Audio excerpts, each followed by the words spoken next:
Ang babae, hindi naman basta-basta bibitaw yan eh. Diba?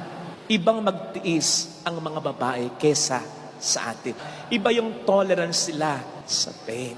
Kahit ang babae, hindi basta-basta mag-give up yan. Kung hindi matindi ang dahilan. Lalong-lalo na yung matinong babae, matinong asawa, matinong girlfriend, matinong ina.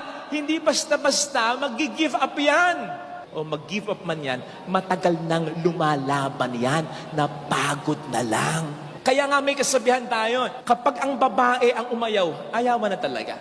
Hindi ibig sabihin ayaw na niya, kundi dahil wala na siyang ibibigay pa kasi inubos mo na. Tandaan natin sa 1 Corinthians 13, ha? Ang unang definisyon ng pagmamahal ay, love is patience. Ang pagmamahal mapagpasensya. So pag inubos mo yung pasensya,